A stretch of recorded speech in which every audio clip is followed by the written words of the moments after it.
SIT విచారణ కాకముందే 100% విచారణలో దొరికిపోతా అనే ఒక భయం కేటీఆర్ మాటల్లో చాలా స్పష్టంగా అర్థమవుతుంది. ఏదైతే నువ్వు మాట్లాడుతున్న సందర్భాల్లో ఇది సర్వసాధారణము. ప్రతిపక్ష నాయకుల ఫోన్ ట్యాపులు చేస్తారు.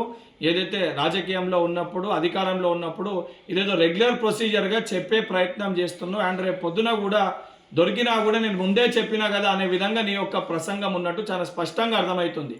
కేటీఆర్ ఇంత చదువుకున్నా అంత చదువుకున్నా అని మాట్లాడుతావు. కనీసము సోయి లేదు. ఫోన్ ట్యాపింగ్ అనేది దేశ విద్రోహ శక్తులది, అంటే దేశ సంఘ విద్రోహ శక్తులది. యాంటీ సోషల్ ఎలిమెంట్స్కి సంబంధించి వాళ్ళ ఫోన్లో ట్యాప్ చేస్తారు. దానికి కూడా ఒక ప్రొసీజర్, ఒక కమిటీ, ఒక ప్రక్రియ ఉంటుంది. గతంలో ఇదే రకంగా కర్ణాటకకి సంబంధించిన ఒక ముఖ్యమంత్రి 1988లో 1988లో హెగ్డే అనే ఒక ముఖ్యమంత్రి ఆ రోజు ఇదే రకంగా ఫోన్ ట్యాపింగ్ ఏదైతే కార్యకలాపాలు చేపడితే తర్వాత ఆయన ముఖ్యమంత్రి పదవికి రాజీనామా చేయాల్సి వచ్చింది. సోయి లేకుండా, సిగ్గు లేకుండా ఈరోజు అంగీకరించే విధంగా మాట్లాడుతున్నావు. నువ్వు ఎన్ని నాటకాలు ఆడినా, ఎన్ని డ్రామాలు ఆడినా, మీరు 10 ఏళ్ళ అధికారంలో ఉన్నప్పుడు నీచానికి దిగజారిపోయి ఇద్దరు వ్యక్తుల మధ్యలో సంభాషణ విని మీ రాజకీయ స్వార్థ ప్రయోజనాల కోసం ఎంతోమంది జీవితాలను ఆగం చేసిర్రు, ఎంతోమంది జీవితాలను నాశనం చేసిర్రు.